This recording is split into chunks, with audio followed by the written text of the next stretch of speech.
Top. Nah, ini yang asik guys. Ketika Elia Miron berdiskusi ataupun ngomong santai bersama Andre Tunggal. Kira-kira apa sih yang dibicarakan? Nah, oke. Mari kita simak. Orang itu sebagian langsung jump into sebuah perdebatan untuk membela tanpa mendengar hatinya Tuhan tuh apa. Ya. Kontennya mungkin sama. Ya dalam arti doktrinnya, bahasa doktrinnya pun mungkin sama, more or less lah ya. Tetapi seringkali spiritualitasnya tuh akan nampak. Kamu itu sedang dikuasai oleh Kristus atau mungkin dikuasai oleh Farisi lah ya, anggaplah begitu ya. Kamu sering dapat ini enggak El, kritik-kritik begitu? Banyak. Dari Kristen ya, sesama Kristen. Oh iya, pernah dia dulu selek sama CD King, sama ini. Sama Robert dia selek dulu. Nggak tahu, pokoknya penjelasan Tritunggal Elia agak aneh menurut Robert. Nah setelah Robert ganti nama jadi Mata Pisau, nah ini udah nggak selek lagi guys. Nah kalau dulu selek guys, dia kiamat itu selek nih. Apalagi sama pendeta yang S3 tuh, namanya Deki Ngadas, nah itu selek. Terus selek lagi dia sama Esra Soru. Masalah cuma Elia yang berani deklarasi bahwa Isa dan Yesus itu berbeda. Dimana Esra Soru yang udah meneliti bahwa Isyo, Yasua itu adalah padanan kata yang sama, ya. Nah, dan Isa itu adalah padanan kata yang sama. Dulu kan memang saya akui ya, pertama-tama kali saya itu berapologetika itu bisa dikatakan congkak gitu loh. Kayak inilah pendapatku yang paling benar. Ini yang paling oke gitu. Karena itu proses perjalanan kamu. Iya. Awal-awalnya kan gitu. Kita semua begitu. Aku juga merasa juga dulu begitu. Enggak, ini yang paling benar. Aku yang paling benar gitu. Dulu aku seperti itu. Tapi sekarang sejak aku belajar di Koptik itu, aku melihat bahwa kamu nggak bisa batasi Tuhan dalam cara pikirmu yang sempit itu. Kamu nggak bisa membatasi dia berkarya, dan kamu harus lihat dari mana asal muasal ajaran. Tak bisa membatasi Tuhan. Seperti membatasi perkenalan Tuhan daripada Tuhan itu harus jadi manusia. Bukankah itu dinamakan dengan membatasi, teman-teman sekalian? Saya gini teman-teman. Kita lihat perbedaan penjelasan kita. Kita lihat penjelasan kita dengan penjelasan mereka. Sekarang tanpa ada kitab suci manapun di zaman sekarang, kita anggap Al-Quran tidak ada dan semua kitab tidak ada. Maka apa yang dipahami oleh manusia? Ketika manusia berumbuk, manusia itu mencoba mencari standar akar awal daripada terjadinya sesuatu. Maka di situ manusia akan mengambil kesimpulan Tuhan itu ada. Misalnya, ketika saya duduk tanpa saya membaca kitab suci apapun ataupun literasi apapun, maka otak saya akan mencerna bahwa semua ini pasti ada awalnya. Di situ kita akan paham causa prima. Apa itu causa prima? Sebab utama yang tak pernah diutamakan. Yaitu kita sebut sekarang dengan istilah Tuhan. Berarti, tanpa harus perkenalan ataupun teks afirmasi apapun, manusia dapat mencerna ketika manusia mencari awal daripada semuanya terjadi, dan manusia akan mencerna namanya causa prima ataupun Tuhan.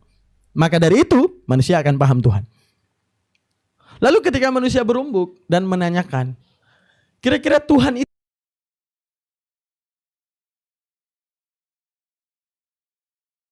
2025 akan melakukan eksperiensi. Apa itu eksperiensi? Penelitian terhadap pencarian Tuhan. Penelitian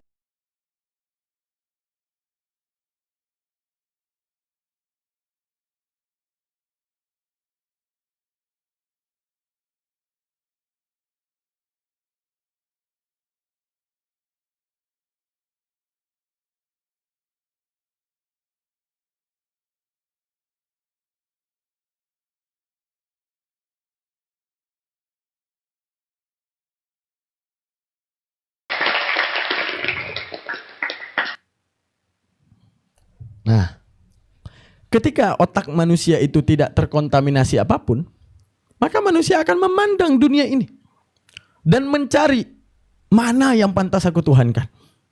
lalu kemudian eksperiensi tersebut, apa yang akan terjadi? Manusia akan memandang dirinya kepada dirinya yang lain, di mana kesimpulan yang diambil bahwa setiap manusia tak patut jadi Tuhan. Karena apa? Tidak ada manusia yang ingin menuhankan temannya, dan tidak ada temannya yang ingin menuhankan orang tuanya. Untuk menunjukkan apa? Bahwa ketidakpantasan manusia jadi Tuhan. Maka setelah itu mencari objek lain. Misalnya seperti, pantaskah aku menyembah pagar? Nggak mungkin. Pantaskah aku menyembah rumput? Nggak mungkin. Pantaskah aku menyembah matahari? Nggak mungkin. Pantaskah aku menyembah awan? Nggak mungkin. Pantaskah aku menyembah planet? Nggak mungkin. Semuanya menjadi ketidakmungkinan daripada sesembahan. Andaikan tidak ada teks manapun. Maka kesimpulan akal manusia saat tidak diafirmasi dan terkontaminasi daripada teks, saat mencari awal sebab daripada adanya kejadian penciptaan, maka manusia akan menyimpulkan pasti ada Tuhan yang jauh berbeda daripada apapun ini. Kalau tidak disebutkan Tuhan, pasti ada kausa prima, sebab awal yang tak pernah disebabkan, yang jauh berbeda daripada semua ini. Karena buktinya, yang ada semua ini hari ini tak mampu untuk kemudian kutuhankan. Dan otakku menolak mereka untuk jadi Tuhan. Maka ketika otakku menolak mereka untuk menjadi Tuhan, maka hari ini aku punya kesimpulan, pasti ada yang menciptakanku jauh lebih berbeda daripada apapun yang kupandang di alam aku lahir sekarang. Tapi rentanitas manusia sekarang tercampuri daripada doktrinal sistem-sistem pemahaman yang datang dari mana? Masa lampau. Ya, semuanya datang dari masa lampau, padahal di alamnya tak mampu untuk dibuktikan. Doktrinal tersebut datang dari masa lampau, akan tetapi di eranya tak mampu dibuktikan. Menunjukkan apa? Tergantung kitab apa yang kamu pegang. Ya, kalau kamu pegang kitabnya Weda, hari ini kamu bela Hindu. Kalau kamu pegangnya kitabnya Buddha, misalnya, kamu hari ini bela dewa kamu, dewa Buddhanya kamu, Dewi Kuan Yin-nya kamu. Kalau kamu pegang kitab Muslim, ya mungkin kamu akan mengimani Allah sebagai Tuhan dan justru berapologetika membela Muslim. Tapi coba buang semua kitab itu, kemudian berpikir dan mencari Tuhan. Insya Allah, ya, kamu akan mendapati bahwa setiap narasi Al-Quran itu mencakup isi otakmu. Maka kita akan mencari kesimpulan, kenapa Al-Quran ketika menjelaskan tentang Tuhan justru lebih menjelaskan kepada isi otak kita. Isi otak yang lebih bisa dipahami oleh semua makhluk ketika dia mau menggunakan otak. Ternyata jawabannya, teman-teman, pasti Tuhan yang menciptakan kita, pasti Tuhan yang menciptakan otak kita, pasti Tuhan yang menciptakan konsekuensi otak kita berpikir. Makanya Tuhan menyiratkan bagaimana tentang dirinya yang gak bisa dikhianati oleh otak. Karena kalau ada penjabaran Tuhan yang mengkhianati otak, maka manusia akan menggugat Tuhan. Kenapa aku yang waras, engkau yang tidak waras, wahai Tuhan? Bukankah engkau jauh lebih maha waras daripada aku yang telah engkau titipkan kewarasan? Ketika engkau menitipkan segala sistemasi berpikir, maka engkaulah pasti yang akan menurunkan sistem pikir terbaik kepada kami. Makanya Allah turunkan Al-Quran untuk kalian dapat berpikir gitu, teman-teman. Makanya saya bilang, saya murtad itu mudah, teman-teman. Syarat ada saja penjelasan di antara Al-Quran, di Al-Quran yang tidak masuk akal, selesai. Selesai semua itu. Di luar yang sifatnya iman. Nah, jadi agama itu ada dua, teman-teman. Di dalam agama itu, suguhan agama itu ada yang sifatnya absolut, ada yang sifatnya itu doktrinal ataupun iman. Contoh, kepada surga neraka, sifatnya apa? Iman. Kamu percaya dengan apa itu surga neraka? Dengan iman, bukan dengan cara pembuktian. Karena cara pembuktiannya kita wajib mati, dunia wajib kiamat, setelah itu baru ada pembuktian. Maka kalau itu sifatnya apa? Iman. Adanya malaikat, sifatnya apa? Iman. Adanya iblis, sifatnya apa? Iman. Maka tapi di ranah absolut itu berbicara tentang konsekuensi otak. Di speaker corner ada yang murtad gara-gara kentut. Aneh banget alasannya. Oh iya kah? Itu agak aneh gara-gara kentut ya. Mana tahu kentutnya ngomong nama Tuhan, gimana sih lu? Nah, itu. Kalau kita berbicara tentang itu, ya berbicara tentang doktrinal. Misalnya kayak berbicara tentang surga, berbicara neraka, yaitu doktrinal. Yang dituntut penganut agamanya itu harus percaya gitu. Tapi kalau berbicara absolut, yaitu berbicara tentang konsekuensi otak. Tuhan itu apa? Ya berbeda dengan makhluknya. Kenapa? Ya karena Tuhan itu adalah kata-kata yang membedakan dengan kata-kata apapun yang ada di muka bumi. Kamu bisa membedakan kata manusia dengan kata-kata patung, manusia dan patung. buaya, beda, buaya. Kata-kata saling membedakan di antara setiap kata yang lahir. Hitam beda dengan putih, putih beda dengan meja, meja dengan buaya, buaya dengan lampu, beda. Tuhan harusnya beda dengan kata apapun yang ada di muka bumi ini. Kalau kamu ingin berpikir gitu teman-teman ya. Nah, kita coba lanjutkan lagi. Nah, kemudian pada akhirnya karakter kita dibentuk untuk melihat teologi itu lebih dalam. Makanya yang saya katakan tadi, teologi itu bukan teori, tapi teologi itu adalah tentang kehidupan. Itu aku pelajari dari guru yang di Koptik itu. Mereka menjabarkan itu. Tapi sometimes begini kita harus mengakui bahwa pada level awam, benar-benar awam ya, maksudnya mereka yang tidak benar-benar belajar, mereka tuh narasinya harus selalu begini, mana benar mana salah. Enggak boleh. Selalu. Ya, awam ya. Itu betul kok, mana benar mana salah, tapi dalam proses mengatakan mana benar mana salah itu enggak mudah. Ya, seringkali yang kita tidak ajarkan kepada awam sayangnya adalah, sorry ya kalau pakai kata awam ya teman-teman, bukan bermaksud untuk merendahkan bahwa kalian tidak tahu apa-apa, bukan, tapi anggaplah kita pakai istilah ini ya untuk tujuan dari diskusi kita. Ya, seringkali yang tidak dilakukan oleh para pengajar adalah tidak menjelaskan kenapa ini benar. Kenapa ini salah? Jadi hanya pakemnya begini udah. Iya, gitu. bahwa ini yang benar, bahwa yang salah tuh ini, tapi tidak dijelaskan dan tidak menjelaskan bahwa dasar pendekatannya bagaimana, rasionalitasnya apa dan sebagainya. Nah itu sayangnya sih begitu.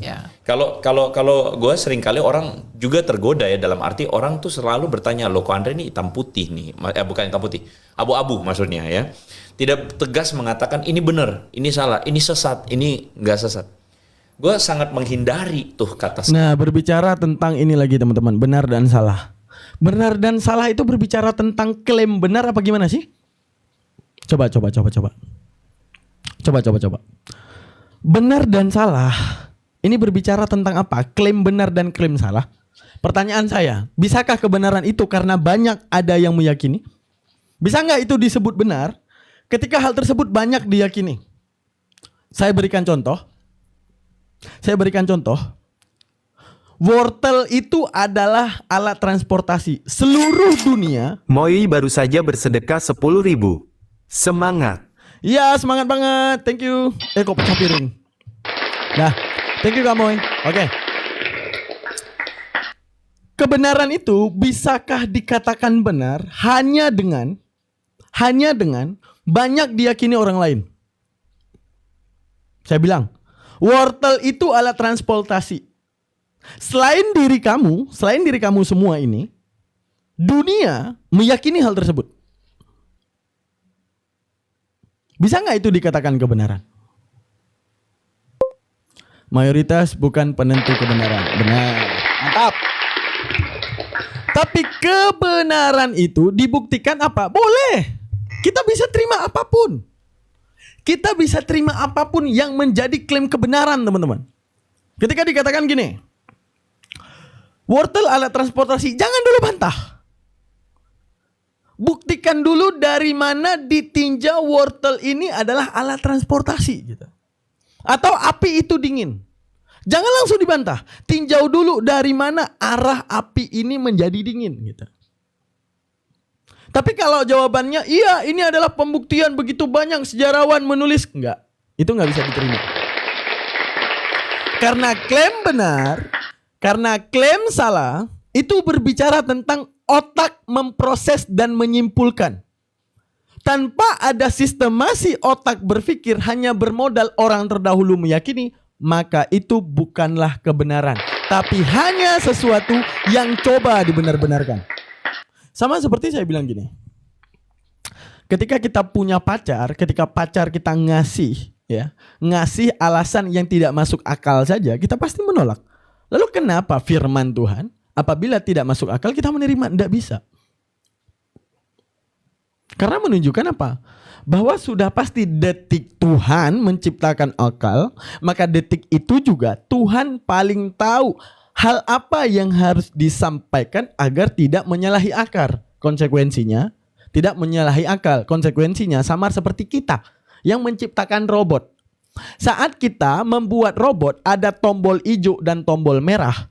Di mana tombol merah itu nyala, tombol hijau itu meledak. Maka detik kita tahu tombol hijau itu meledak, maka detik itu kita nggak memencet karena akan meledak. Maka detik Allah menciptakan akal dan sistemasi manusia berpikir, maka detik itu juga Tuhan itu terbatasi untuk melakukan sesuatu. Artinya, kalau berbicara bisa-bisaan ya seperti kita. Bisa nggak mencet tombol hijau? Bisa, tapi meledak. Bisa nggak Tuhan itu untuk menyalahi akal? Bisa. Syarat manusia akan mengkritisi. Manusia akan lebih menganggap Tuhan lebih gila daripada manusia. Karena dia sendiri menjadi tidak waras di balik kewarasan dan downgrade di bawah kewarasan manusia.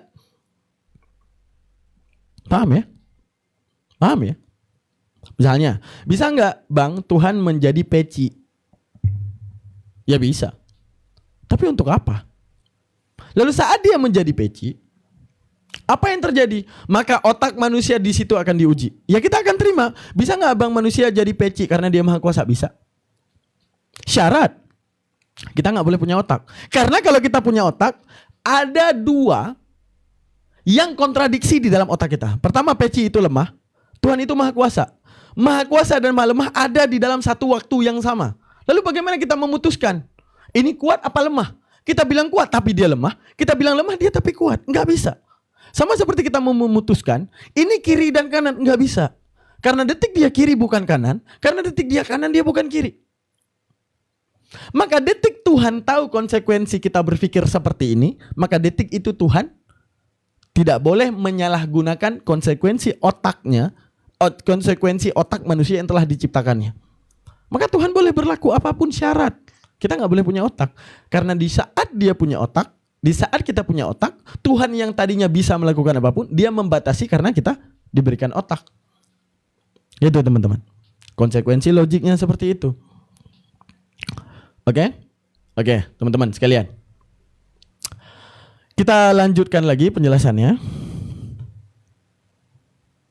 Nah, sekarang kalau kita meninjau daripada omongan Elia dengan Ko Andre, misalnya ya, membicarakan tentang Tuhan memperkenalkan dirinya kepada manusia dengan mengambil wujud kedagingan. Masalahnya, sebelum era Yesus ada, semua manusia tahu bahwa ada kausa prima, sebab yang tak disebabkan tanpa harus ada perkenalan. Buktinya, yang tak terjamah oleh Bani Israel ataupun nabi-nabinya Bani Israel, mana Yunani, mana lagi daerah-daerah barat lah. Mereka berfilsafat bahwa Tuhan mereka itu Zeus, bahwa Tuhan mereka itu berada kekuatannya di langit, di bukit Apollo. Berarti secara tidak langsung mereka dapat sistem pikir bahwa dunia ini nggak mungkin jadi dengan sendirinya. Pasti ada Tuhan. Untuk menunjukkan apa? Satu waktu mereka sudah kenal. Apa satu waktu mereka sudah kenal? Sudah tahu tidak mungkin ini jadi dengan sendirinya. Pasti ada yang menciptakan. Lalu mereka berspekulasi bahwa ada dewa-dewa tersebut di bukit Apollo yang mereka sebut dengan Zeus. Jadi tanpa kemudian Tuhan harus memperkenalkan diri, manusia udah kenal. Karena detik dia punya akal, detik itu dia akan mencari kausa prima tersebut. Detik tercipta di dalam akal hukum kausalitas, sebab dan akibat. Detik itu otak juga akan mencari kausa prima, sebab yang tak pernah disebabkan. Karena otak manusia menolak yang namanya konsepsi infinitum, teman-teman. Apa infinitum? Konsepsi yang tiada batas. Misalnya itu gimana konsepsi tiada batas? Mana yang lebih logik? Manusia ini ada awal daripada manusia tersebut, ataupun manusia ini dulu lahir dan tanpa batas? Mana yang lebih logik kira-kira teman-teman yang di TikTok? Mana yang lebih logik? Saya dari ibu dari ibu dari ibu dari ibu dari ibu tanpa batas, atau ibu dari ibu dari ibu dari ibu dari Adam? Mana yang lebih logik? Adanya pembatas ataukah tanpa batas? Mana yang lebih logik? Mana yang lebih logik teman-teman sekalian? Mana yang lebih masuk akal? Ada batas atau tanpa batas?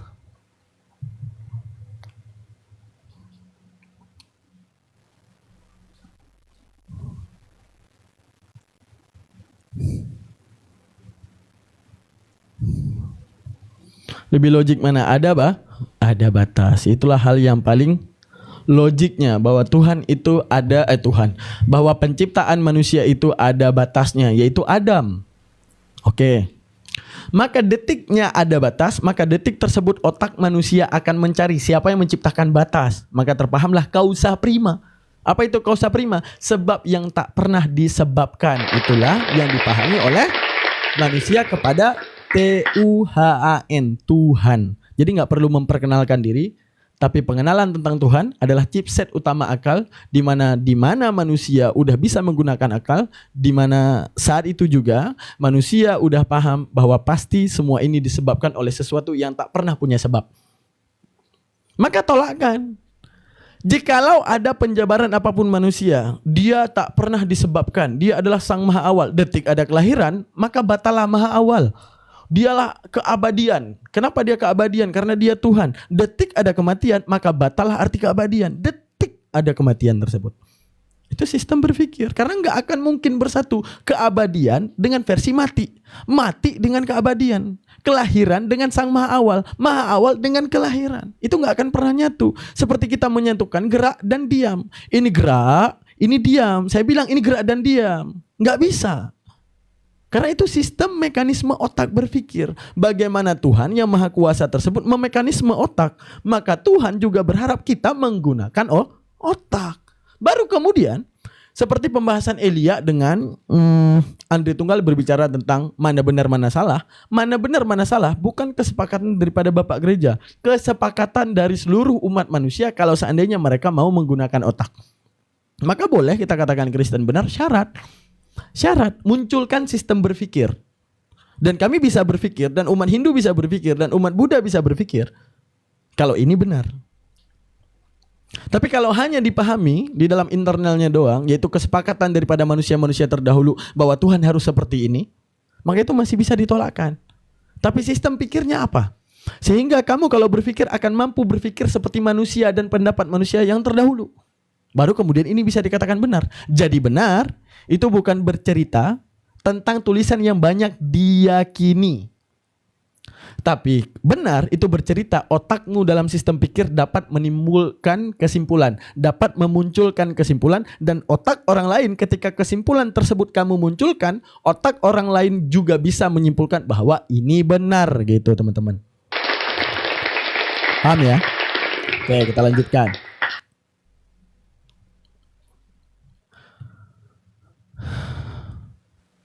Sesat itu. Karena apa? Karena untuk mengatakan siapa sesat, wah jangan-jangan pada perjalanan ini bisa jadi aku juga akan dikategorikan sesat. Jadi maksudnya siapa saya untuk kemudian menyesatkan orang ya? Kecuali pada hal-hal yang paling menjadi utama kebenaran itu, primer ya. Oke, kita berani wajib mengatakan itu salah. Itu wajib juga. Iya. Karena itu kan udah dikutuk atau mungkin dinyatakan dengan benar dalam konsili kan. Iya. Untuk hal-hal seperti itu. Nah, tapi maksudku adalah itu udah dikatakan benar dari masa konsili kan katanya. Bukan soal konsilinya. Ini orang-orang konsili ketika orang konsili kan manusia juga ya, sama seperti kita ya. Nah, ketika konsili ini dapat menimbulkan satu kesimpulan, pernah nggak kalian berpikir bagaimana cara konsili ini menyimpulkan kesimpulan dari arah mana? Sekarang karena berbicara tentang Tuhan, itu berbicara hubungan intim ya. Kalau bahasa Kristennya hubungan intim ataupun hubungan khusus antara Tuhan dengan makhluknya.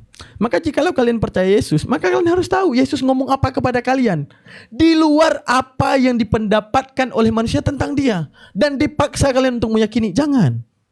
Tinjau dulu dia ngomong apa kepada kalian agar kalian tahu di luar apa yang dijabarkan oleh orang lain terhadap kalian. Orang lain itu masalahnya manusia yang sama seperti kalian, berpotensi punya kesalahan. Maka kalian yang diberikan otak, maka coba baca dulu kira-kira apa yang berusaha disampaikan. Baru kemudian meninjau. Oh, ternyata apa yang kalian simpulkan berbeda dengan yang mereka simpulkan dalam konsili kah, dalam rapat gereja kah, ataupun apapun. Tanyakan, Pak, saya berpikiran berbeda dengan Anda. Coba tunjukkan sistem Anda berpikir sehingga pikirannya seperti ini. Maka jikalau apa yang dia suguhkan ataupun narasinya tidak masuk otak kalian, percayalah apa yang kalian yakini itu benar. Apa yang kalian pahami itu benar. Paham? Jadi sistem pikir itulah penentu daripada kebenaran tersebut. Oke. Kita lanjutkan lagi. Kali aku akan menggunakan istilah pengajaran yang sehat atau tidak sehat. Jadi bukan sesat atau tidak sesat, karena aku akan hati-hati menggunakan istilah itu. Ya. Ya, sehat dan tidak sehat itu pada apa? Pada buahnya pada akhirnya. Yang mungkin kita bicarakan tadi, spiritualitasnya apa yang lagi dimunculin. Kalau aku bicara tentang sesat tidak sesat itu mutlak aku akan gunakan bagi doktrin primer. Iya. Jadi kalau orang menolak Tritunggal, aku bilang kamu sesat. Saya bilang wajib kamu sesat. Bukannya Elia katanya oneness, ada yang bilang begitu. Tentang penjelasan Tritunggal tuh. Ya penjelasan Tritunggal kan ada dua kubu. Ada dari barat, ada dari timur. Yang mungkin teman-teman yang dari gereja timur atau pandangan timur, yang mungkin memandang penjelasan saya itu tidak salah, karena memang timur memahaminya demikian. Tapi mungkin teman-teman dari barat yang lebih terjun kepada pemaknaan yang lebih dalam, bahkan lebih ke ranah filsafat dan skolastika, mungkin memandangnya bertentangan. Nah, ini juga jadi tagline-nya. Jadi kebenaran itu di ranah mana? Kan itu ya yang harus kita pahami. Sekarang gini, penjabaran tentang Tuhan dipahami daripada sistem pikir orang timur, dipahami daripada sistem pikir orang barat. Kalian punya sistem pikir. Detik kalian harus percaya ke timur, apa alasannya? Bagaimana sistem pikirnya? Bagaimana buah pikiran aku bisa muncul sama seperti orang timur? Masalahnya orang barat juga berpikir, kalian juga berpikir, kenapa harus ikut orang barat? Ketika orang timur menjabarkan Tritunggal, orang barat menjabarkan Tritunggal, ini berbeda lagi pemahamannya. Anda punya otak, kalau memang Anda tidak bisa meyakini Tritunggal tersebut, tunjukkan kenapa kalian harus percaya yang barat, kenapa kalian harus percaya yang timur. Kalau memang di otak kalian sendiri tidak masuk gitu. Maka ujung-ujungnya gini. Kan saya udah bilang kemarin ya, kalau itu yang namanya jalan kebenaran karena Tuhan satu pasti jalannya satu dan sistem pemahaman Tuhannya satu. Jadi kalian itu jangan mukallat. Kalau bahasa Arabnya mukallat, artinya apa? Ikut-ikutan. Karena apa? Kalian punya otak sendiri yang nggak perlu ikut-ikutan. Jadi menunjukkan bahwa sistem pikir itulah penentu daripada kebenaran tersebut. Kalau memang tidak bisa dimasuki otak, maka menunjukkan apa? Pikirkan lagi, sudahkah aku beriman dengan benar? Itu dia yang harus dikejar. Oh, boleh kita beriman kepada pemahaman timur. Cara timur berpikir apa? Cara barat berpikir apa? Sedangkan kalian punya Bible juga, sedangkan kalian punya otak juga untuk menyimpulkan kira-kira Yesus ngomong apa buat kalian. Maka tinjau lagi. Karena berbicara antara Tuhan dengan makhluknya, berbicara tentang penyampaian Tuhan kepada makhluknya. Boleh kalian menjadikan Yesus sebagai jalan kebenaran. Maka tinjau dia ngomong apa sebagai jalan kebenaran. Di luar apa yang orang omongkan terhadap dirinya. Jadi kalian putuskan siapa Yesus menurut dirinya sendiri. Biar kalian tahu. Kira-kira dia ingin bawa jalan kebenaran terhadap kalian di arah yang mana. Bukan kalian mencoba menerka-nerka hal tersebut gitu. Sesuai dengan pemahaman orang lain. Sekarang kalau kita meninjau ya, kenapa itu semuanya bisa terjadi? Karena tidak ada otoritas tertinggi dalam penjabaran firman, teman-teman. Coba kita lihat sekarang antara oneness dengan Tritunggal. Benar nggak? Ini aku tanya kepada kalian. Benar nggak? Dalam perdebatan oneness dan Tritunggal, dua-duanya saling bawa dalil. Benar nggak? Kecuali ya, Tritunggal bawa dalil, onenessnya ternyata nggak ada dalil. Oke, fine. Sekarang benar nggak perdebatan antara oneness dan Tritunggal selalunya keduanya itu bawa dalil?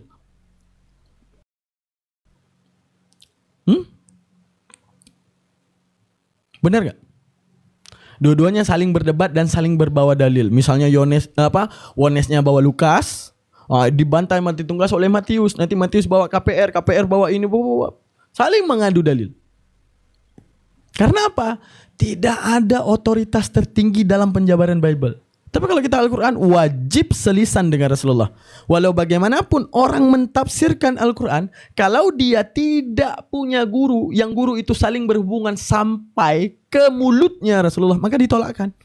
Sekalipun dia adalah orang yang dihormati, dia adalah orang yang terpandang, dia ulama yang tertinggi, nggak akan dipercaya.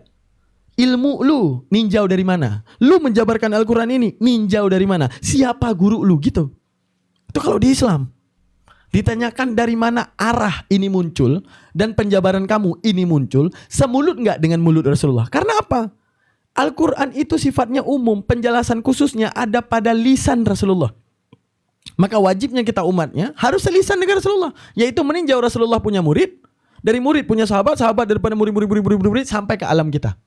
Makanya kita meninjau kepada pendapat ulama yang ulama tersebut kredibilitasnya dipahami daripada dia berguru kepada guru yang guru punya guru sampai ke lisan Rasulullah. Jadi otoritas tertinggi siapa? Rasulullah sallallahu alaihi wasallam. Sehingga Tuhannya langsung fix. Apa Tuhannya fix? Langsung fix, yaitu Allah. Siapa nabinya? Rasulullah. Berbicara tentang internal, yaitu nanti berbicara tentang di dalam. Misalnya, oh ada kunut enggak kunut. Oh ada maulid tak ada maulid. Ada tahlil tak ada tahlil. Tapi tetap ya Allah, ya Rasulullah. Selesai. Ya Allah sebagai Tuhan, Rasulullah sebagai utusan. Selesai. Tapi soal ibadah, Rasulullah mengatakan ikhtilaful a'immah rahmah. Nanti kalau berbeda pandangan di antara makhlukku, yaitu rahmat bagi kalian. Selesai. Paham ya? Makanya di dalam Islam difatwakan, selama di mulutnya masih Allah sebagai Tuhan, selama di mulutnya masih Rasulullah sebagai Rasul, maka jangan pernah engkau katakan kepada dirinya kafir. Itu jadi hati-hati. Mau Syiah kah dia, mau Wahabi kah dia, mau denom apakah dia dalam Islam, selama Allah Tuhannya, selama Rasulullah utusannya, jangan pernah kafirkan dia. Tuh, jadi kalian hati-hati ya teman-teman ya. Nah gitu.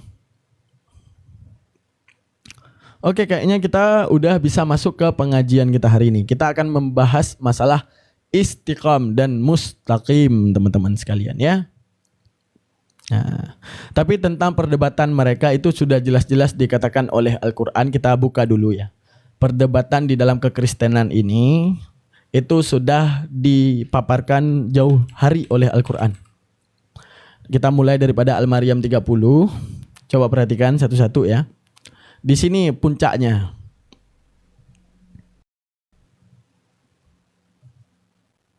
Nah, pertama Al-Quran mengatakan bahwa Isa itu datang, zalikal Isa bin Maryam qaulal haqqil ladzi fihi yamtarun. Itu hakikalah Isa putra Maryam, perkataannya benar yang mereka ragu-ragukan. Apa yang dikatakan? Bahwa Isa putra Maryam datang ke muka bumi ini membawa sesuatu yang benar, namun mereka ragu-ragukan kebenarannya. Apa yang dikatakan oleh Isa? Dikatakan oleh Isa putra Maryam kepada mereka Bani Israel, oi Bani Israel, wa innallaha rabbi wa rabbukum fa'buduh. Bahwa sesungguhnya Allah itu Tuhanku dan Tuhanmu, maka sembahlah dia. Makanya di Bible mereka kita dapati Allahku dan Allahmu. Inilah jalan yang lurus dikatakan.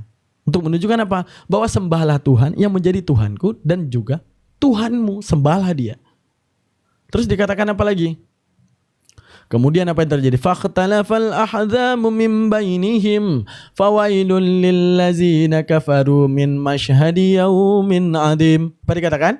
Berselisih paham golongan-golongan daripada mereka itu, Bani Israel. Maka kesesatan yang nyata saat mereka menyaksikan hari yang agung. Nah, bagaimana maksudnya menyaksikan hari yang agung? Bahwa nanti di alam kebangkitan sesuai hadis Rasulullah. Ya.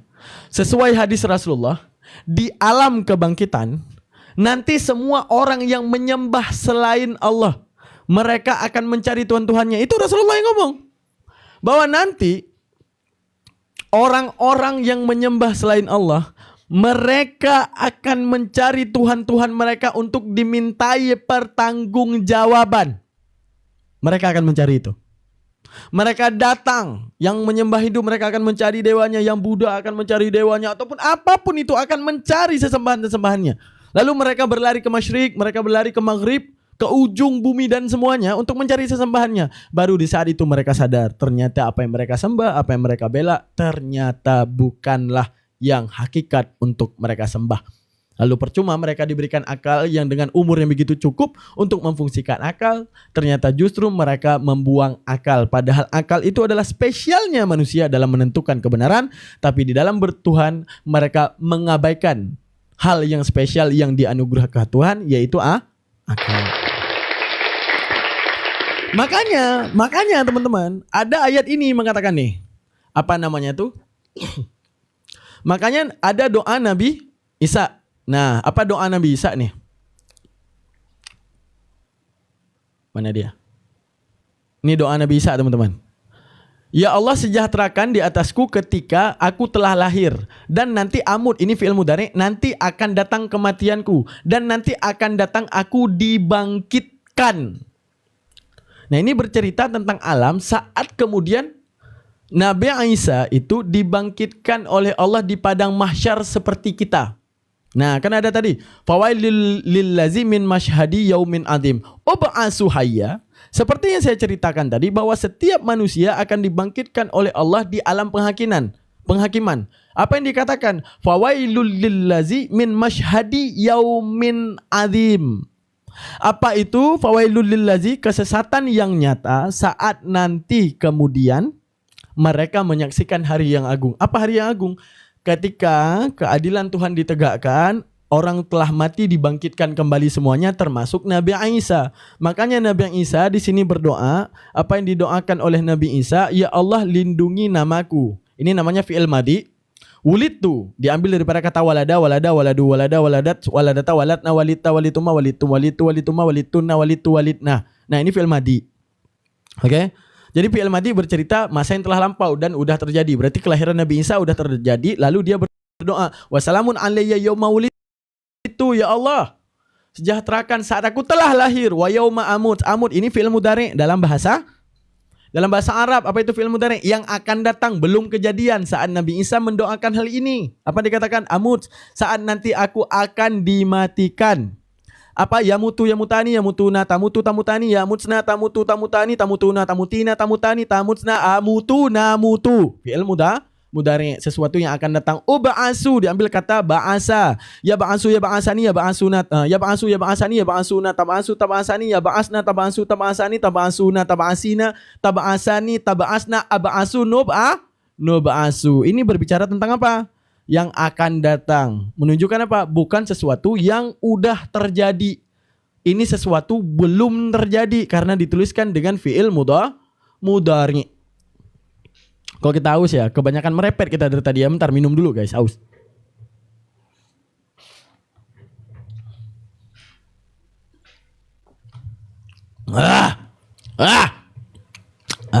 Gitu guys ya. Jadi ini bercerita bahwa ya Allah, saat mereka berlari ke masyriq mencariku, mereka mencari pertanggungjawabanku. Karena di muka bumi mereka telah menyembahku.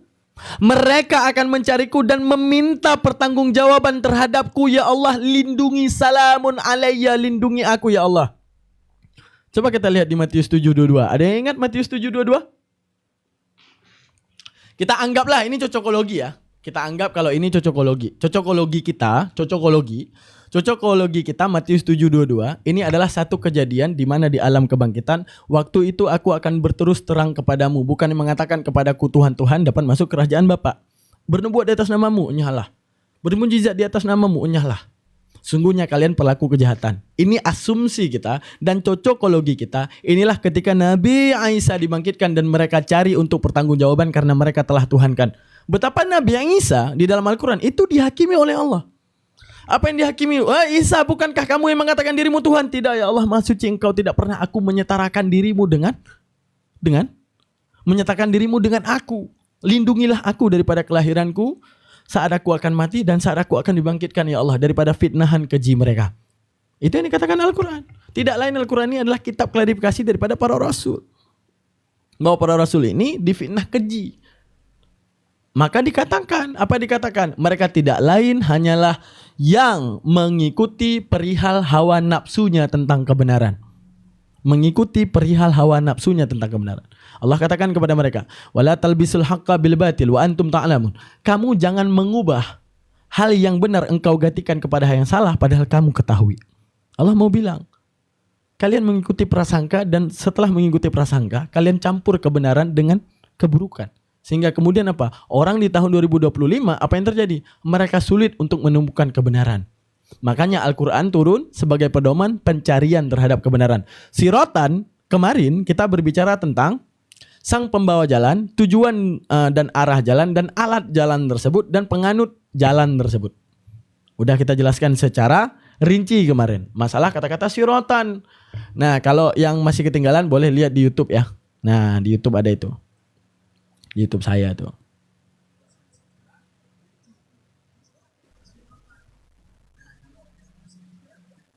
Oke, kita lanjutkan lagi. Nah, hari ini, apa yang terjadi? Bahwa perdebatan mereka telah dikatakan oleh para rasul dan itu terjadi selamanya. Dikatakan oleh Al-Quran sendiri bahwa saat di era Nabi Isa saja sudah ada terjadi perdebatan. Fakhtalafal ahzab nih ayat 37. Pada dikatakan fakhtalafal ahzab mim bainihim. Maka berselisih paham golongan-golongan daripada mereka itu, fawailul lazi, maka kesesatan yang nyata bagi orang kafir daripada menyaksikan hari yang agung, di mana mereka berdebat di muka bumi tentang siapa Isa. Mereka meyakini sesuai apa yang diisikan oleh hawa nafsu mereka terhadap Isa dan menuhankan dia. Kapan mereka fawailul, mereka tersesat, mereka diusir, mereka disuruh enyah. Kapan? Saat di hari yang agung tersebut. Lalu apa yang terjadi di dunia?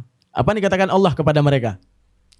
Asmi' bihim. Woi, pendengaran mereka itu bagus. Begitu banyak telinga mereka mendengar kebenaran. Absir. Begitu banyak mata mereka melihat kebenaran. Bahwa tidak ada satupun manusia di tempat mereka lahir yang mampu untuk dituhankan. Akan tetapi mereka menolak kesaksian daripada mata mereka terhadap ketidakpantasan manusia untuk disembah. Tapi mereka tetap mengikuti hawa nafsunya untuk menyembah sesuatu yang tak pantas disembah. Ini kata Allah. Manusia yang kuciptakan tidak ada yang cacat. Asmi' bihim. Kupingnya bagus dalam mendengar kebenaran. Matanya bagus dalam mendengar kebenaran. Yauma ya'tunana, hari yang akan datang nanti. Lakinnut dhalimun adalah orang yang dhalim, orang yang menggunakan otaknya ke arah yang tidak benar. Al-yauma. Nah, kita pernah bahas al-yauma itu ahdil hudur. Apa itu ahdil hudur? Apa itu ahdil hudur, teman-teman? Saya udah bahas. Apa itu ahdil hudur? Coba itu ahdil hudur apa? Kemarin saya udah bilang apa itu ahdil hudur. Itu al-yauma itu ahdil hudur. Apa itu ahdil hudur? Coba.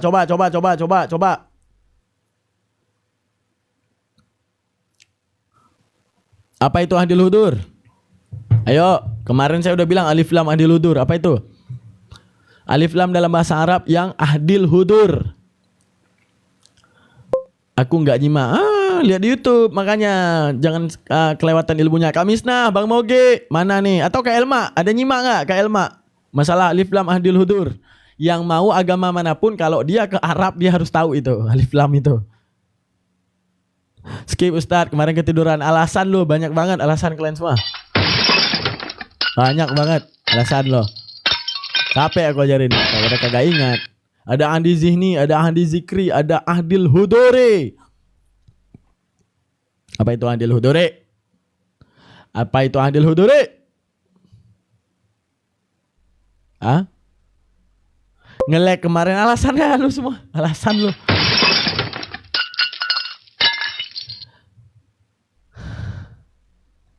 Kapan live-nya? Setiap sore live saya. Kak Elma mana? Masih hadir? Kak Elma masih hadir? Kak Elma mana tahu, kalau awas saya kalau Oten apa? Kak Elma ini Oten nih, kakak saya nih. Awas saya kalau dia yang ingat ya. Awas aja. Ku ajar kalian semua kalau cuma dia yang ingat ya. Awas. Kak Elma monitor. Alif lam ta'rif benar. Tapi alif lam ahdil hudur yang aku tanya. Apa itu maksud alif lam ahdil hudur? Ahdil huduri. Aman. Berarti Kak Elma enggak nyimak juga. Ya, ahdil hudur adalah alif lam yang sifatnya selamanya, yang sifatnya hadir. Contoh, al-yauma akmaltu lakum. Al-yauma itu berbicara pada hari ini. Apa itu pada hari ini? Alif lam tersebut sifatnya hadir. Kapanpun dibacakan al-yauma akmaltu lakum, hari ini kusempurnakan agama, maka saat itu Islam sempurna. Dikatakan al-yauma akmaltu lakum, ya hari ini sempurna. Dibacakan 2000 tahun yang akan datang, ya sempurna. Kapan itu dibacakan? Itulah ahdil hudur. Kapanpun dibacakan terjadi. Nah, dikatakan di dalam ini adalah alif lam ahdil hudur nih. Nah, pada hari yang akan datang akan tetapi orang yang zalim, orang yang tidak menggunakan otaknya, yang menzalimi otaknya sendiri, yauma al-yauma, pada hari ini di dunia nih. Pada hari ini di dunia apa yang terjadi? Berada dalam kesesatan yang nyata. Kata Allah, ini akan berlaku selama-lamanya. Karena ini pada hari ini di dunia. Kenapa keluar pemanaan seperti ini? Karena alif lam di sini alif lam ahdil hudur. Kapanpun mereka tidak menggunakan akalnya, mereka adalah orang yang berada dalam kesesatan yang nyata. Apa itu kesesatan yang nyata? Mereka akan selalu terus berdebat tentang siapa Tuhannya. Yang inilah, yang itulah, seperti inilah, seperti itulah. Kesesatan yang nyata dikatakan. Nah, makanya di Al-An'am 153, makanya dikatakan di Al-An'am 153, Wa anna hadza sirati mustaqima fattabi'uh. Inilah jalanku yang lurus, fattabi'uh, maka ikutilah. Wala tattabi'u subula fatafarraqa minkum an sabilih. Ini jalanku yang lurus. Jalan Allah yang lurus. Wala tattabi'u, janganlah engkau ikuti jalan-jalan yang mencerai-beraikanmu. Berarti Allah mengatakan apa? Tanda daripada ajaran yang enggak benar adalah di mana kalian akan saling berdebat di balik hal tersebut, tidak akan pernah menemukan jalan keluar di balik kebenaran hal tersebut, melainkan mengikuti hawa nafsu belaka. Apa itu hawa nafsu? Ya ini benar karena aku punya roh kebenaran dan ini enggak. Tapi kalau kita berbicara tentang standarisasi ilmu, kalau Al-Quran dibahas sembarangan, ilmu apa yang kamu pakai? Sistemasi apa yang kamu pakai? Sistem pikir apa? Itu kalau di Islam. Paham ya? Kalau di Islam itu berbicara bukan tentang wah kerasukan roh kebenaran, enggak. Di Islam itu berbicara ini ditinjau dari kalimatnya, ini ditinjau dari ininya, sistem pikirnya dan semuanya, mantik, balaghah, ba'di, wah semuanya. Ilmu apa? Dalam bahasa Arab. Oh ini Al-Quran tertulis dalam bahasa Arab. Oke. Ilmu bahasa Arab yang segi apa yang kamu gunakan sehingga kesimpulan kamu bisa muncul. Kalau enggak sesuai itu ya berarti salah. Kenapa? Tidak sesuai standar keilmuan. Itu kalau Islam. Ya. Nah, itu dia. Hari ini kita akan membahas walaupun sedikit lagi. Nah, kemarin kita udah bahas masalah siratan. Nah, kita kemarin udah bahas siratan. Hari ini kita akan bahas mustaqim. Ya, teman-teman ya, tepuk tangan. Hari ini kita akan membahas masalah al-mustaqim. Atau bahas besok ya nih mustaqim. Atau bahas hari ini aja nih. Atau kita bahas hari ini apa bahas besok ya nih masalah mustaqim nih. Gimana teman-teman? Bahas hari ini apa besok ya nih? Ini karena hampir maghrib tapi nggak tahu lah. Berapa menit lagi maghrib guys?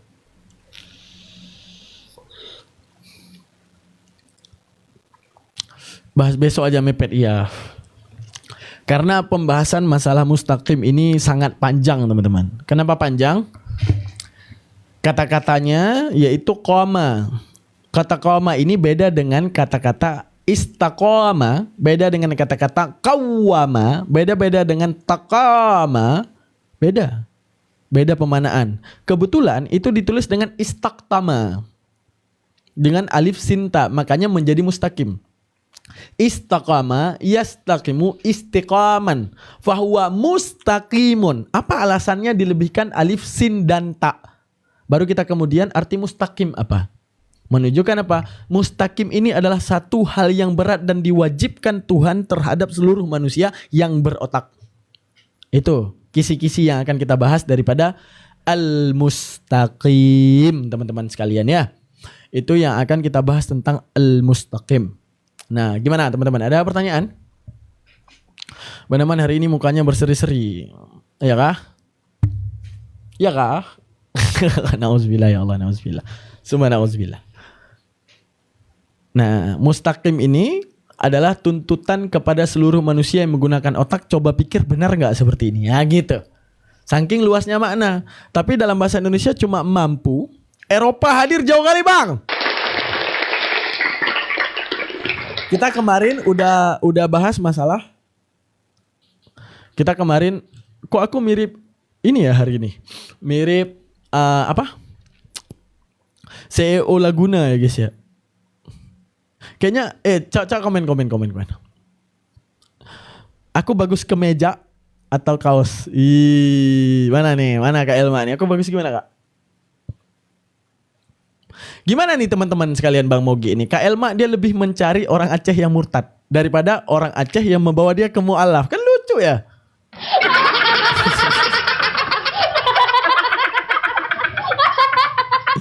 Kan lucu ya? Dia malah nyari orang Aceh yang murtad.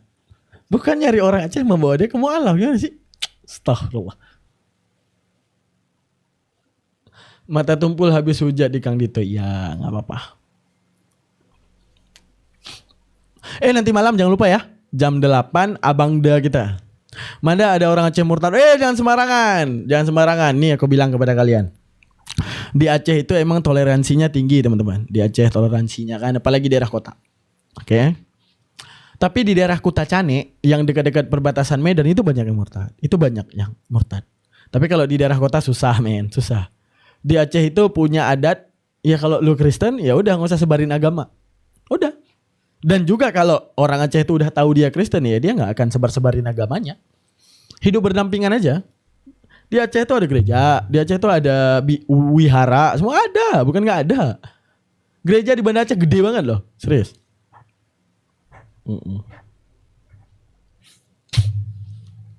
Gitu Kak Elma ya. Kapan kita main ke Aceh Kak Elma? Ada yang mau ke Aceh? Kita main ke Sabang, anjay. Sabang itu kota wisata yang indah banget anjir. Lautnya warna biru guys. Lautnya warna biru. Kalau kita berenang, itu kalau kalian cuma lihat ikan Nemo di TV, itu ikan Nemo berenangnya samping kalian. Ikan Nemo berenangnya samping kalian. Bang nanya boleh. Ya, temannya Nemo ikan biru itu apa namanya? Temannya si Nemo ya ikan biru itu apa namanya? Mogi sih namanya. Siapa sih namanya lupa kok. Bang nanya boleh, silakan yang mau bertanya silakan. Ada julung-julung bang. Apa itu julung-julung? Dori, ya Dori keren Mogi tadi. Dori. Nah. Dori.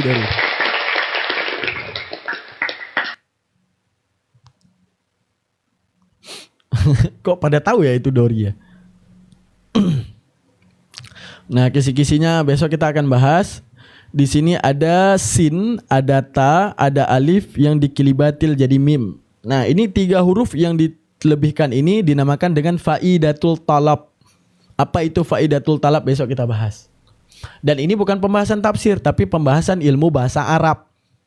Kan bisa ditulis siratal mustaqim berarti siratal qaim kan bisa. Kenapa harus ditulis siratal mustaqim? Padahal bisa loh. Untuk kan ini makna jalan yang lurus. Boleh ditulis gini loh. Ihdinas siratal qaim. Boleh enggak? Boleh.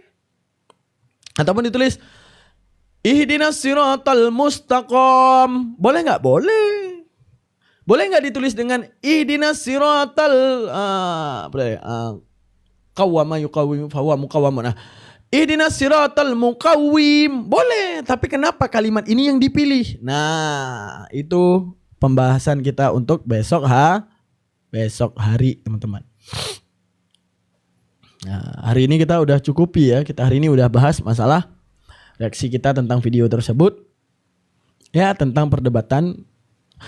Gini, pokoknya intinya ya, kebenaran itu bukan karena banyak yang membahas dan mengatakan itu benar. Tapi kebenaran itu orang yang mengatakan benar punya tuntutan menghadirkan sistemasi pikir yang saat kita berpikir dapat menemukan kebenaran sama seperti dia. Al-Fatir ayat 36. Oke, menjelang maghrib. Al-Fatir 36. Mana dia? Al-Fatir 36. Al-Fatir 36.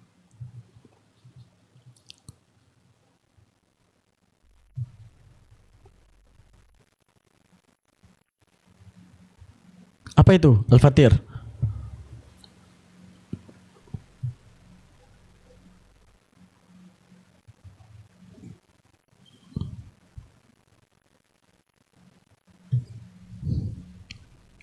Apa ini bang? Oke, coba saya buka ya. Ini berbicara,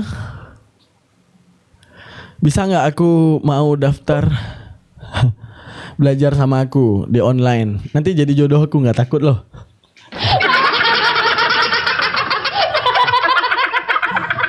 Daftar belajar sama Bang Daman. Wah, nanti seru mah belajarnya. Ya nanti ya. Gak apa-apa, belajarnya tiap sore aja Kak Cila. Bareng aku Kak Cila. Di ini. Astagfirullah, aku coba bang. Astagfirullah.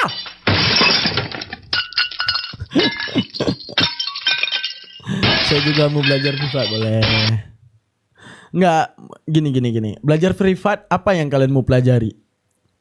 Karena hasil daripada apa yang Bang Daman ngajarin sore ini banyak ilmu yang masuk ke sini loh. Kalau saya mau ajarkan sesuatu, saya ajarkan nahu saraf. Itu paling kurang Anda 2 tahun buang umur untuk tahu nahu dulu nih. Saraf paling sekitar 6 bulanan. Belum lagi mantik. Saya itu ngabisin waktu sekitar 7 tahun baru tahu semua ini nih. Mending sore ini tiap hari hadir. Semua ada nahu, saraf, mantik, ma'ani, bayan, semua masuk. Jadi ilmu yang sudah dimenukan, sudah dipetakan gitu. Cowok tapi nama dan foto-foto cewek. Iya, horor ini Bang Mugi. Di WA aja Bang supaya bisa fokus. Makanya yang udah terlewat Kak Cila, Bang Cila udah terlewat ada di YouTube saya loh. Jadi biar nonton aja dari awal itu semua ilmunya. Jadi biar nggak terlewat tuh. Ini Al-Mantiki Reaction. Jangan lupa subscribe ya. Oke, ini Al-Fatir ya. Al-Fatir itu berbicara tentang siksa orang kafir, Bang. Nih ya. Allazina kafaru lahum nar. Dan orang-orang yang kafir, artinya tidak menyembah Allah, bagi mereka itu dijanjikan neraka jahanam. La yuqda alaihim, tidak akan selesai di atas mereka, fayumutu, hingga mereka mati. Artinya apa? Mereka itu akan terus disiksa tanpa ada penyelesaian sampai mereka mati. Paham gak maksudnya? Mereka itu tidak akan dimatikan. Jadi dibilang gini, tidak akan selesai mereka itu sehingga mereka dimatikan. Allah mau bilang bahwa tidak seperti di dunia. Siksa itu berakhir, penderitaan itu berakhir setelah mati. Allah mau bilang tidak akan selesai siksa yang diberikan kepada orang yang tidak beriman kepada Allah sampai mereka itu akan dimatikan. Bahwa mereka itu tidak akan mati. Paham gak? Selesai ya? Oke. Jadi bahwa dibilang ini berbicara tentang bahwa orang kafir nanti disiksa oleh Allah. Fayamutu. Tidak akan diberikan kepada mereka yang namanya penyelesaian di balik penderitaan dengan adanya kematian. Nggak akan ada. Jadi mati itu hak bumi. Tapi hak akhirat kepada mereka tidak akan mati. Wala yukhaffafu, dan tidak akan diringankan anhum daripada mereka itu min adzabiha, daripada azab-azab mereka itu. Nggak ada keringanan. Bahkan di dalam neraka, karena sifat daripada neraka itu mustaqa. Apa itu mustaqa? Iska. Apa itu iska? Sakit. Jadi di dalam neraka yang tidak ada, tahu nggak apa? Perbandingan. Apa perbandingan? Contoh, kamu disiksa seperti ini, dia disiksa seperti itu. Kamu nggak akan mengucapkan kata-kata, untung aku disiksa seperti ini, tidak seperti dia. Nah itu kan perbandingan. Perbandingan itu menunjukkan kepada sesuatu yang masih enak. Kenapa? Untung aku disiksa gini, enggak kayak gitu. Itu nikmat. Tapi di dalam neraka, kepada mereka yang tidak menyembah Allah, mereka disiksa tanpa ada perbandingan. Artinya tanpa ada perbandingan, karena Allah telah memberikan kepada mereka itu otak untuk berpikir dan kembali ke jalan yang benar. Tapi mereka sendiri yang menolak konsekuensi otak mereka hingga mereka disiksa. Jadi siksaan yang terjadi karena pilihan mereka sendiri. Setelah begitu banyak kebenaran yang mereka dengar, sesudah begitu banyak mata mereka terbuka untuk menyaksikan kebenaran. Nah, jadi itu Bang. Jadi apa lagi nih? Seperti itulah yang terjadi setiap mereka kufur. Udah gitu Bang. Itu penjelasan Al-Fatir abangku. Kenapa sama Al-Fatir Bang? Kenapa sama Al-Fatir? Atau bisa nggak saya naik, nanti saya belajar? Boleh. Besok mau naik aja tapi off mic ya. Jadi kalau mau komen atau mau bertanya, chat dulu di bawah. Bang aku mau bertanya. Boleh ya. Atau Kak Elma boleh kalau mau naik nanti ya. Naik biar yang lain masuk ke sini. Apa nih? Oke ya. Jadi naik boleh tapi jangan mengganggu. Artinya off mic. Kalau mau bertanya di bawah, Bang aku mau bertanya. Nah kalau saya yang nanya misalnya, kalau gini gimana teman-teman? Jawab, itu diketik aja. Oke. Kalau saya izinkan, oke silakan bertanya. Kita bertanya. Jadi kita buat lebih kondusif gitu ya. Kalau nggak ada hoten, nggak ada penghuni neraka. Oke, semuanya udah selesai. Kak Elma masih menyimak? Kita doakan saudara kita Kak Elma segera menemukan kebenaran sebelum nafas dan akhir umur menjemputnya. Amin ya rabbal alamin. Itu doang. Nah, jujur itu kakak saya ya. Oke teman-teman sekalian ya. Udah selesai ya pengajian kita. Dan untuk yang di YouTube, terima kasih banyak. Jangan lupa subscribe, like, dan komen. Jangan lupa titipkan komentar. Jangan lupa untuk dibagikan jikalau ini bermanfaat. Oke. Kita berdoa dulu. Allahumma salli ala sayyidina Muhammad wa ala ali sayyidina Muhammad wa barik wa sallim. Allahumma rzuqna ya rabbi fahman nabina wa hifdal mursalina wa ilhamil malaikatil muqarrabina fil afiyati ya rahman rahimin. Rabbi zidni ilman warzuqni fahman wa amalan salihah. Rabbi syrah li sadri wa yassir li amri wahlul 'uqdatam min lisani yafqahu qawli. La haula wala quwata illa billahil aliyyil azim. Allahumma lakal hamdu wa minkal farju ilaikal mustaqab wa bika musta'an. La haula wala quwata illa billahil aliyyil azim. Allahumma salli ala sayyidina Muhammad wa ala ali sayyidina Muhammad wa barik wa sallim. Allahumma rzuqna ya rabbi fahman nabiyina wa hifdzal mursalina wa ilhamil malaikatil muqarrabina fil afiyati ya arhamar rahimin. Allahumma arzuqna ya Allah, rizkikan kepada kami fahman nabiyina, pemahaman para nabi, wa hifdal mursalina, dan hafalan para rasul, wa ilhamil malaikatil muqarrabin, dan ilham malaikat muqarrabin, fil afiyati, di dalam hati kami, ya arhamar rahimin. Allahumma inna nastaudi'uka ma 'allamtana fardudhu ilaina wa la tansina abada bi rahmatika ya arhamar rahimin. Allahumma inna nastaudi'uka, ya Allah, hadiahkan kepada kami ma 'allamtana, segala sesuatu yang belum kami ketahui. Fardudhu ilaina, kembalikan pemahaman tersebut, inda ihtiyaji ilaihi, ketika kami membutuhkan. Wa la tansina abada, jangan pernah engkau lupakan selama-lama. Amin amin ya rabbal alamin. Allahumma sallim salatan kamilatan wa sallim salaman tamman ala sayyidina Muhammadin allazi tanhalu bihil uqad wa tanfariju bihil kurab wa tuqda bihil hawaij wa tunalu bihil raghaib wa husnul hawatim biwajhil karim wa ala li wasabi fi kulli lamhatin wa nafasin bi'adadi kulli ma'lumin lak. Allahumma sallim salatan kamilatan wa sallim salaman tamman ala sayyidina Muhammadin allazi tanhalu bihil uqad wa tanfariju bihil qurab wa tuqda bihil hawaij.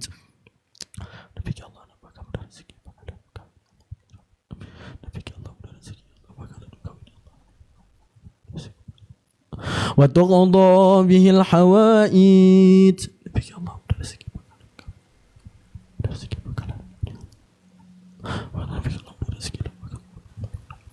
Wa tuqda bihil hawaij.